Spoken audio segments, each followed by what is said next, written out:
Let's talk about what might be the biggest scam of our generation, the so-called American college dream. For decades we've been told that college is the golden ticket, the one-way pass to a better life. But is it really? You know the pitch: study hard, get into college, and you're set for life. It's the story we've heard since we were kids, repeated by teachers, guidance counselors, and every motivational poster in the hallway. Our parents saw it as the ultimate investment, the key to success. For them, a college degree opened doors that had been closed for generations. It was a symbol of hope, progress, and the American dream itself. But for Gen Z, that key is starting to look more like golden handcuffs. The diploma that once promised freedom now comes with a heavy price tag, one that's hard to escape. We did everything right: AP classes, extracurriculars, sleepless nights, and endless applications. We followed the rules, believing it would all pay off in the end. But after graduation, reality hits. Hard. Instead of a head start, we're buried in debt before we even get a chance to begin. The weight of those loans is crushing, and it follows us everywhere. The promise of prosperity has been replaced by the crushing weight of student loans. Every month, payments eat away at our paychecks, making it nearly impossible to save, invest, or even dream about buying a home. College was supposed to be the path to upward mobility, a way to break cycles and build a future. We walked onto campus full of hope, believing we were investing in ourselves. But that story was written for a different era, with a different economy. Back then, tuition was affordable, and jobs were plentiful. Now, everything's changed. We're the most educated generation in history, but also the most indebted. Our degrees are impressive, but the debt attached to them is staggering. The dream feels like a joke when your paycheck barely covers loans and rent. For many, the idea of financial independence feels further away than ever. How did college become a financial trap? It wasn't an accident. This system was built piece by piece over decades. A series of decisions, policies, and a cultural obsession with four-year degrees ignored the skyrocketing price tag. Politicians promised opportunity but rarely addressed the cost. This isn't just a personal finance issue, it's a crisis defining a generation. It shapes our choices, our futures, and even our mental health. We need to talk about how we got here, and what we can do to change the story for the next generation. The numbers are staggering. Student loan debt in the US has now soared past $1.7 trillion. A figure that's almost impossible to truly comprehend. This mountain of debt is growing every year, affecting millions of Americans from all walks of life. In fact, Americans owe more on student loans than they do on credit cards or auto loans combined. It's the second largest category of consumer debt, trailing only behind mortgages. Gen Z is right in the path of this financial tsunami, facing a future where debt is almost a given for anyone seeking higher education. The average borrower now graduates with over $30,000 in student loan debt, and for many, that number is much higher, especially for those pursuing advanced degrees or attending private schools. For borrowers under 25, the situation is even more alarming. In just a few years, their average loan balances have jumped by 40%, making it harder than ever to get ahead. Today's students are forced to take on much bigger loans for the same degrees their parents could once pay for, with a summer job or part-time work during the school year. Back in the 1970s, student debt was almost unheard of. Public universities were affordable, sometimes even free, making higher education accessible to nearly everyone. When you adjust for inflation, tuition back then was just a fraction of what students are expected to pay today. The difference is staggering. Now, the average in-state tuition at a public university is over $11,000 a year, while private universities charge an eye-watering $42,000 or more annually. Meanwhile, wages have barely budged. As college costs have skyrocketed, paychecks have remained stubbornly flat, making it harder for graduates to pay off their loans. The cost of entry to the middle class has never been higher, but the rewards haven't kept pace.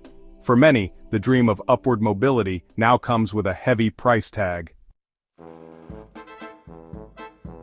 Why did college get so expensive? It's a slow-moving disaster. Public universities used to be heavily subsidized by states. But since the 1980s, states slashed higher ed budgets, especially after recessions. To make up the difference, universities raised tuition year after year. Then came the amenities arms race: luxury dorms, climbing walls, lazy rivers. Administrative staff ballooned, driving costs even higher. Students foot the bill through ever-increasing tuition.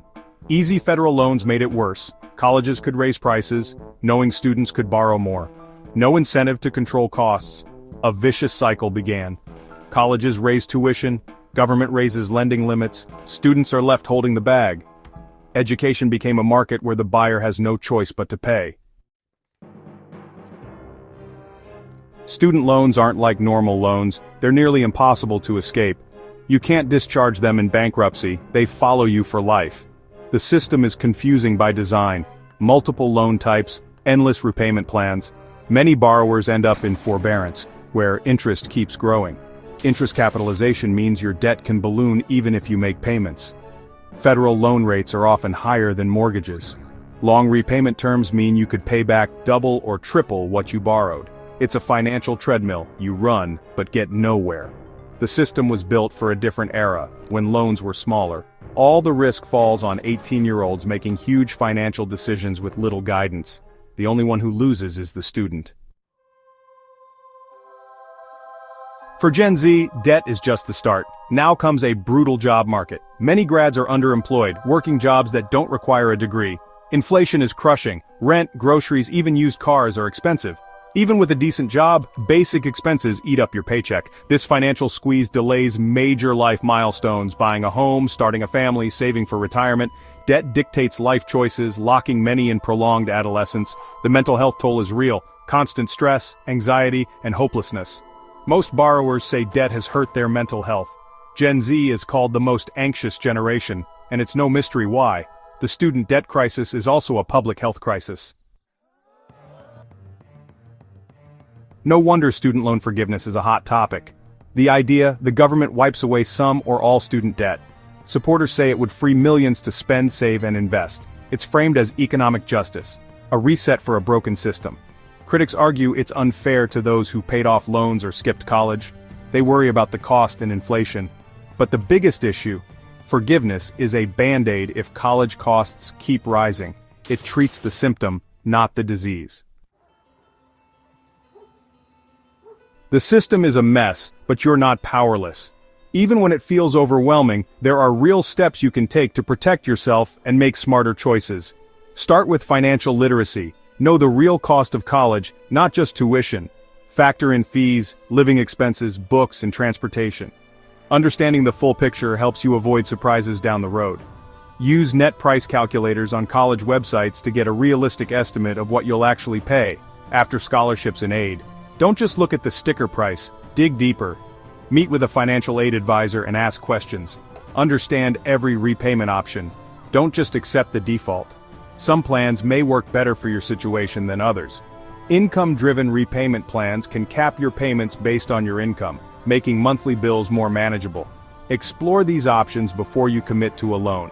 If you work in public service like teaching, nursing, or government, look into public service loan forgiveness. It can wipe out your remaining debt after a set number of payments. Question the default path. A 4-year college isn't the only way. Explore all your options, including trade schools, apprenticeships, and community colleges. Community college can save you thousands and often offers flexible schedules. You can transfer credits later or earn a degree that leads directly to a job. Trade schools and apprenticeships lead to high-paying jobs without massive debt. These paths are respected and in demand, offering real financial security. Certifications and boot camps offer faster, cheaper routes to good careers, especially in tech and healthcare. They can get you job-ready in months, not years. Use your voice, share your story, join advocacy groups, and demand transparency from schools and lenders. Your experience matters and can inspire others. Pressure universities and elected officials for real change. Attend meetings, write letters, and show up at rallies. Collective action gets noticed. Change happens when enough people stand up and say, "This isn't acceptable." Movements start with individuals who refuse to stay silent. Your story is part of a movement for change. By taking action, you're not just helping yourself, you're helping everyone who comes after you. Individual action matters, but we need systemic change. States must reinvest in public universities, treat education as a public good, hold colleges accountable, tie federal loan access to student outcomes. If a college's grads can't find jobs or repay loans, limit their access to federal money, overhaul the loan system, simplify repayment, lower interest rates. The government shouldn't profit off students. Rates should be zero or capped at inflation. Restore the ability to discharge student loans in bankruptcy. Expand and fund alternatives, community colleges, vocational schools, apprenticeships. Shift the culture. A 4-year degree isn't the only path to success. Our education system should support many paths to a good life. The student debt crisis is massive, but Gen Z isn't powerless. You're the most connected, socially conscious generation ever. You know how to organize, mobilize, and make your voices heard. This crisis could be your next great cause. Your anger and frustration are fuel for change. Fight for yourself. Be financially literate. Manage your debt. Refuse to let it define you. Fight for everyone. Connect, share, demand accountability, vote, advocate. The future of higher education can be rewritten. Gen Z has the tools, passion, and numbers to win this fight. Build a future where education opens doors, not debt. Now go build it.